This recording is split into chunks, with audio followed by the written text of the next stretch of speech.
Okey geng, sabun projek Wirageran aku ni. Jadi jom sabun tukar tali pinggang keledai yang buruk ni kepada yang baru geng. Jadi inilah tali yang baru geng. Aku ambil warna silver geng. Aku ambil warna ni sebab nak match dengan barang-barang dekat interior kereta Wirageran ni. Benda ni satu set. Dapat sekali benang dan juga pin dia. Lepas tu dengan buckle dia sekali geng. So macam biasa, aku beli dekat kedai orange. Kalau korang nak beli, boleh tengok dekat channel Telegram Wirageran, okey? Tengok kualiti dia. Mantul. Warna dia pun memang aku suka geng. So geng, jom gantikan yang ada dekat sini. Okey, first kali apa yang aku perlu buat? Aku tarik tali ni sampai habis geng. Betul-betul sampai dekat bawah sekali geng. Okey, bila dah jumpa hujung dia kan, ambil screwdriver dan tolak yang hujung ni keluar geng. Keluar macam ni geng. Alright, lepas tu dekat dalam tu ada satu batang penghadang tau. Keluarkan tu. Dan lepas tu boleh tarik keluar tali tu. Ni aku tolak guna screwdriver. Ni paling penting geng. Jangan sesekali lepaskan benda ni geng. Korang kena selit dengan screwdriver ni. Begitu mantap. So ni aku rakam sikit untuk buat reference kedudukan dia macam mana. Alright, yang hujung ni aku tetas dulu benang dia. Tujuan aku tetas ni adalah untuk keluarkan semua barang-barang yang kat tengah ni. Mantap, settle dah. Dan lagi satu adalah untuk aku ukur berapa panjang tali yang akan digunakan. Okey, hujung ni pun aku cabut juga. Mantap. Dan lepas tu aku letak tali asal dekat lantai geng. Dan luruskan. Tu dia geng. Dalam 10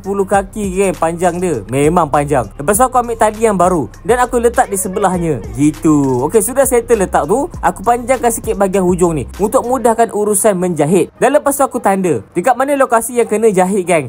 Ikut sebiji macam asal. Dan yang pin tengah tu aku pun buat juga. Dan potong. Macam biasa, potong lebih sikit. Okey, lepas itu tu aku masukkan balik semua barang-barang tadi geng. Ikut susunan dan juga kedudukan dia. Setelah tu pasang pin yang ada dekat tengah-tengah tu. Dan lepas tu dekat hujung ni, tali ni aku lipat 3 dan masukkan dekat bracket dia ni. Mantap, kemas kan? Dan aku lipat titik tadi bertemu dengan titik. Dan lepas tu aku tape kan. Mantap. Buat dekat lagi sebelah pula. Dekat sini aku tandakan mana yang dalam. Mantap. Mudah saja kan? Lepas tu buat dekat lagi sebelah pula. Time ni dah pro dah. Memang laju aku buat. Jadi dah siap dah geng. Kita ganti tali yang baru. Tapi belum siap sepenuhnya lah. Hujung ni kena jahit dulu. Dan jahit ni aku nak hantar kedai lah. Sebab kalau aku jahit guna tangan, risau dia tak kuat dan tak ada safety nanti. So geng, itu saja geng. Jangan lupa follow aku untuk update seterusnya.